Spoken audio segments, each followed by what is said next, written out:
So hello दोस्तों, कैसे हैं आप लोग। आई होप आप सब लोग अच्छे होंगे। आज मैं आया था। अब मैंने जो बोला था ना कि मैं अपना सारा जो बैकलॉग है सब कंप्लीट कर लूँगा, वो मैंने कंप्लीट कर लिया है।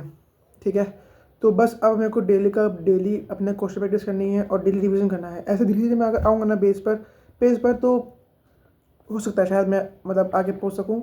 और जो मेरे टेस्ट नंबर आते हैं ना, वो भी भाई इतने अच्छे नंबर नहीं आते हैं, मैं बताऊँ सही बात। ठीक है, अब मैं कुछ नहीं कर सकता। ठीक है, तो आज अपना मैं सिर्फ यहाँ पे बायोलॉजी का ही रिवीजन करने आता हूँ यहाँ पे, और किसी का नहीं करूँगा। और जब मेरी अगर इच्छा होगी तो केमिस्ट्री या फिर फिजिक्स कर लूँगा, अगर मेरी इच्छा होगी तो। नहीं तो मैं नहीं करने वाला भैया, मैं बस थोड़ी करूँगा यहाँ पे आके और कुछ नहीं करूँगा।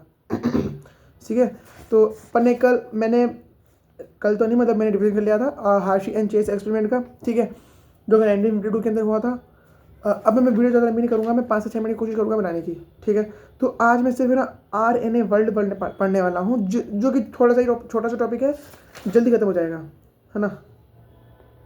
ठीक है, तो स्टार्ट करते हैं। RNA world. ठीक है, देखो, RNA was the first genetic material has variable roles. अब RNA जो है ना अपनी बॉडी के अंदर, वो अपने ह्यूमन बींग्स के अंदर फर्स्ट जेनेटिक मटेरियल था। मतलब कि सबसे पहले जब ह्यूमन बींग इन्वॉल्व हुए थे, तब जो ग्रुप जब तब जो अपना जेनेटिक मटेरियल था वो RNA था, अकॉर्डिंग टू साइंटिस्ट। ठीक है, उन्होंने बताया कि RNA एक अपना जेनेटिक मटेरियल है। अब जब RNA धीरे धीरे इवॉल्व हुआ ना, तब जाकर के अपना DNA बना है, जो कि सबसे ज़्यादा मोस्ट स्टेबल मटेरियल है अपनी बॉडी के अंदर। ठीक है, DNA जो कि नेगेटिवली चार्ज होता है। ठीक है, तो बस यही है कि अपना अभी का सबसे ज़्यादा वही है। पर अभी RNA वर्ल्ड के बारे में पढ़ने वाले हैं, तो उसके बारे में जानते हैं। देखो, सबसे पहले बात करते हैं mRNA। एक मैसेंजर RNA होता है, तभी उसके आगे एक स्मॉल लेटर में M लिखा हुआ होता है। M मैसेंजर RNA बोलते हैं। ठीक है, mRNA को, जो कि जेनेटिक मटेरियल को ट्रांसफर करता है। ठीक है, तुम देखते हो कि RNA के अंदर, ठीक है, RNA के थ्रू। तो मैसेंजर RNA कौन है? अपना mRNA जो कि राइबोस न्यूक्लिक एसिड है। मैसेंजर राइबोस न्यूक्लिक एसिड जो कि एक जेनेटिक मटेरियल है। ठीक है, एक जेनेटिक मटेरियल है ना। अब दूसरा आते हैं, इसके पास में वेरिएबल रोल थे, मैंने बताया था अभी। दूसरा है RNA, जो कि राइबोसोमल है। मतलब कि RNA राइबोसोमल RNA। ठीक है, उसका काम क्या है? उसका काम है स्ट्रक्चर बनाना। जो अपनी बॉडी के अंदर चेन बनती है RNA की, वो कि सिंगल स्ट्रैंड होता है अपना RNA, उसकी जो चेन होती है वो यही बनाता है। मतलब स्ट्रक्चर जो है वो यही इवॉल्व करता है, यही बनाने की कोशिश करता है। ठीक है, अब दूसरी बात करते हैं 23S RNA।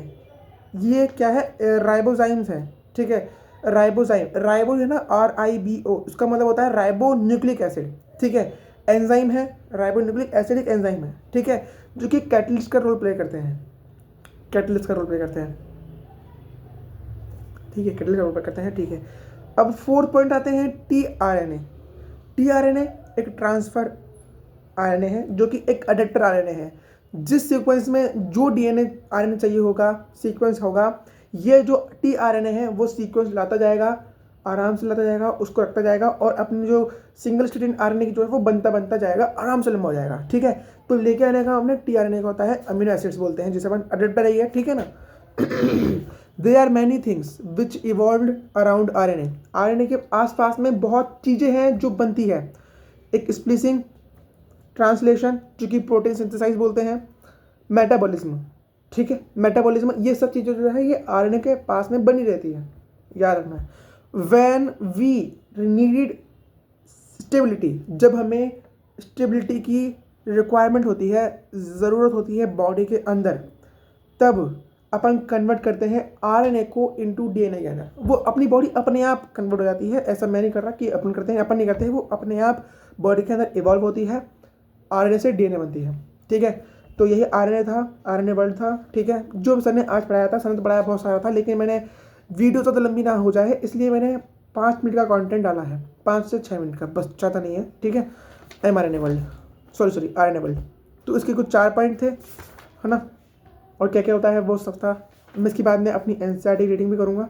ठीक है, criteria of a genetic material भी है, क्रिटिसिस भी है।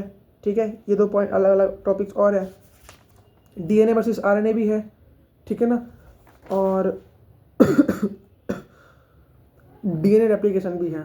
ठीक है, तो ज़्यादा लंबी नहीं करूँगा वीडियो। ठीक है, तो मैं यहाँ पे बेसिकली आता हूँ ताकि अपना जो डेली बेसिस पे रिविजन है वो मैं करता रहूँ, ठीक है, और मेरी जो कंसिस्टेंसी वो मेंटेन होती रहेगी, ठीक है। मैं कभी कभी आता हूँ, कभी कभी नहीं आता हूँ, और जब मैं नहीं आता ना, समझ जाया करो कि मैं मतलब थोड़ा इनकन्सिस्टेंट हो गया हूँ, ठीक है। वो मेरा अपने आप ही हो रहा हूँ भाई। अब मैं थोड़ा प्रैक्टिस कर रहा हूँ कि रोज़ कंसिस्टेंट रहूँगा, रोज़ डिसिप्लिन रहूँगा, ठीक है। तो मिलता हूँ नेक्स्ट वीडियो में, ठीक है ना। अब कल भी ऐसा छोटा मोटा टॉपिक लेके आ जाऊँगा, ठीक है ना। कल मैं ले आऊँगा क्राइटेरिया ऑफ जेनेटिक मटेरियल और क्रिटिसिस, ठीक है, और डीएनए वर्सेस आरएनए, ये भी छोटे टॉपिक है, ये मैं फटाफट ले आऊँ कल और फटाफट डाल दूंगा, पोस्ट कर दूंगा, ठीक है ना वीडियो पे। तब तक के लिए ओके बाय। आप भी पढ़ते रहो, मैं भी पढ़ता रहा हूँ, मैं भी पढ़ रहा हूँ, ठीक है। तो मिलता हूँ नेक्स्ट वीडियो में, तब तक के लिए बेस्ट लक, ठीक है, बाय।